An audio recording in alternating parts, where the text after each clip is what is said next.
4 महीने बाद पीएम मोदी की मन की बात, पेरिस ओलंपिक से लेकर योग दिवस तक, जाने क्या क्या बोले। प्रधानमंत्री मोदी ने कार्यक्रम के 111वें संस्करण में कहा कि मैं आज देशवासियों को धन्यवाद करता हूं कि उन्होंने हमारे संविधान और देश की लोकतांत्रिक व्यवस्था पर अपने अटूट विश्वास दोहराया है। 24 का चुनाव दुनिया का सबसे बड़ा चुनाव था। दुनिया के किसी भी देश में इतना बड़ा चुनाव कभी नहीं हुआ जिसमें 65 करोड़ लोगों ने वोट डाले हैं। मैं चुनाव आयोग और मतदान की प्रक्रिया से जुड़े हर व्यक्ति को इसके लिए बधाई देता हूं। बंगाल में 20 सड़क महिला की बेरहमी से पिटाई। अमित मालवीय बोले, डीएमसी के राज में चल रही है शरिया कोर्ट। बीजेपी IT सेल के हेड अमित मालवीय ने दावा किया है कि ये वीडियो पश्चिम बंगाल के उत्तरी दिनाजपुर का है। उन्होंने आरोप लगाते हुए कहा कि मुख्यमंत्री ममता बनर्जी महिलाओं के लिए अभिशाप है। अमरनाथ यात्रियों को ले जा रही कार का एक्सीडेंट, 2 की हालत गंभीर। पहले दिन 14,000 श्रद्धालुओं ने बाबा बर्फानी के दर्शन किए। जनरल उपेंद्र द्विवेदी ने संभाली आर्मी चीफ की कमान। जनरल उपेंद्र द्विवेदी ने रविवार को 30वें सेना प्रमुख के रूप में कार्यभार संभाल लिया। उन्हें करीब 40 साल का अनुभव है। उप सेना प्रमुख के रूप में भी काम कर चुके हैं। जनरल द्विवेदी 19 फरवरी को सेना के उप प्रमुख का कार्यभार संभालने से पहले 2022-2024 तक उत्तरी कमान के general officer commanding in chief रहे थे। देश में कल से लागू हो जाएंगे 3 नए आपराधिक कानून। अमल में लाने के लिए सरकार ने ऐसे की तैयारियां।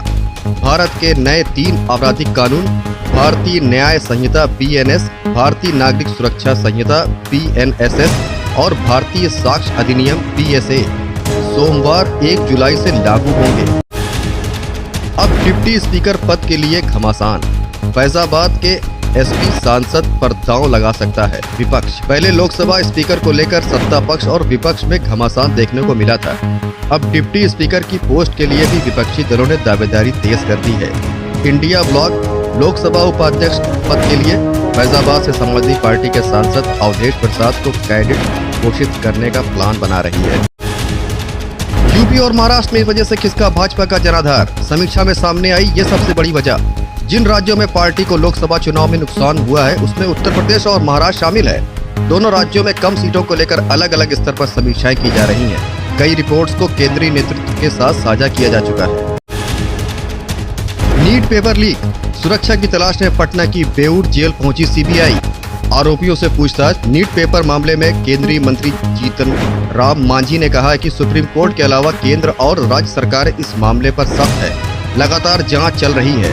आरोपियों की गिरफ्तारी हो रही है। जय फिलिस्तीन के नारे पर बवाल। VHP बजरंग दल ने असदुद्दीन ओवैसी के खिलाफ किया प्रदर्शन। जमकर हुई नारेबाजी। असदुद्दीन ओवैसी ने गाजा में फिलिस्तीनियों के साथ हो रहे अत्याचारों पर हमेशा से ही आवाज उठाई है। संसद में भी उन्होंने फिलिस्तीनियों के प्रति एकजुटता व्यक्त की थी। जो लोग पत्र लिखकर अनुप्रिया पटेल को चिट्ठी पर अखिलेश यादव का रिएक्शन, फिर खेला PDA कार्ड। केंद्रीय मंत्री अनुप्रिया पटेल का नाम लिए बगैर अखिलेश यादव ने कहा कि जो लोग पत्र लिखकर दिखावटी काम कर रहे हैं ये लोग भाजपा को बचाना चाहते हैं। उन्होंने ये महसूस हो गया होगा कि जनता उनके खिलाफ है।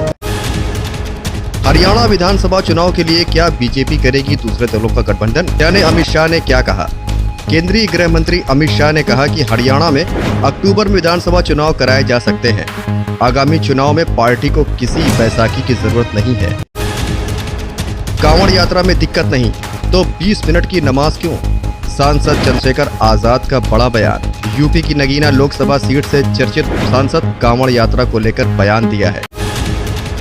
उद्धव ठाकरे को बनाए CM का चेहरा। संजय राउत की मांग पर भड़के शरद पवार, बोले जरूरत नहीं महाराष्ट्र MVA में फूट। महाराष्ट्र में इस साल के अंत तक होने वाले विधानसभा चुनाव में महाविकास अघाड़ी में मुख्यमंत्री का चेहरा कौन होगा?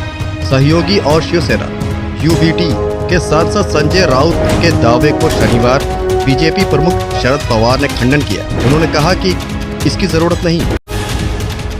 CUET UG परीक्षा पेन पेपर पर क्यों गई आयोजित? फैसले पर उठे सवाल। नीट UG परीक्षा पेपर लीक के बाद NTA द्वारा आयोजित की जाने वाली कई परीक्षाओं की शुचिता संदेह के दायरे में आ गई है। शिक्षा मंत्रालय और एग्जाम रिफॉर्म पैनल अब CUET UG के हाइब्रिड मोड में आयोजित करने के फैसले पर समीक्षा कर रहा है। 2025 चुनाव के बाद नीतीश कुमार प्रशांत किशोर के दावे से सियासी पारा हाई। अब क्या करेगी जेडीयू? जन स्वराज यात्रा के संयोजक प्रशांत किशोर ने नीतीश कुमार को फिर टारगेट किया है। उन्होंने 2025 चुनाव को लेकर नीतीश कुमार की भविष्यवाणी कर दी है। उन्होंने कहा है कि भाजपा अगर बहुमत से आ जाती है तो फिर नीतीश कुमार को कब का कुर्सी से उतार देती, लेकिन इस बार के चुनाव परिणाम के चलते वो कुर्सी पर बैठे हैं। मनोज सिंह बने यूपी के नए मुख्य सचिव। दुर्गा शंकर मिश्र को नहीं मिला चौथा सेवा विस्तार। लंबे इंतजार के बाद यूपी को नया मुख्य सचिव मिला है। 3 बार से केंद्रीय प्रतिनियुक्ति से लौटे दुर्गा शंकर मिश्रा को सेवा विस्तार दिया जा रहा था। अखिलेश ने अयोध्या फैजाबाद सांसद को बताया था अयोध्या का राजा। विवाद हुआ तो ये बोले अवधेश प्रसाद। अयोध्या फैजाबाद लोकसभा सीट से चुनाव जीते अवधेश प्रसाद लगातार चर्चाओं में बने हुए हैं। खुद सपा चीफ अखिलेश यादव अवधेश प्रसाद को सदन में भी अपने साथ साथ रख रहे हैं। इसी बीच पिछले दिनों अखिलेश यादव ने अयोध्या फैजाबाद सीट से सांसद अवधेश प्रसाद को अयोध्या का राजा कह डाला था। केदारनाथ ग्लेशियर टूटने से आया एवलांच। थोड़ी देर के लिए थम गई श्रद्धालुओं की सांसें। केदारनाथ में चोराबाड़ी ग्लेशियर का एक बड़ा हिस्सा टूटने से आए एवलांच के कारण कुछ देर के लिए श्रद्धालुओं की सांसें अटक गईं। आसमान से कड़कती बिजली धरती पर गिरी। जमीन से फूट पड़ी पानी की धार, बन गया तालाब। उत्तर प्रदेश के कासगंज में ऐसी घटना हुई जिसे सुनकर हर कोई हैरान है। यहाँ बारिश के दौरान आसमान से तेज बिजली कड़क रही थी। कुछ देर में आसमान से बिजली सीधे जमीन पर आ गिरी। इससे हल्का गड्ढा हुआ तो पानी की धार निकलने लगी। देखते ही देखते यहाँ तालाब की तरह पानी जमा हो गया। पीएम मोदी ने दी टीम इंडिया को बधाई। देश भर मनाया गया जश्न। T20 वर्ल्ड कप में टीम इंडिया की जीत पर देश भर में जश्न मनाया गया। इस बीच देश के कई शहरों में लोगों ने जमकर आतिशबाजी की और मिठाइयां बांटी। T20 वर्ल्ड कप जीतते ही 3 भारतीय सितारों ने T20 क्रिकेट को कह दिया अलविदा। आसान नहीं होगी भरपाई। T20 world cup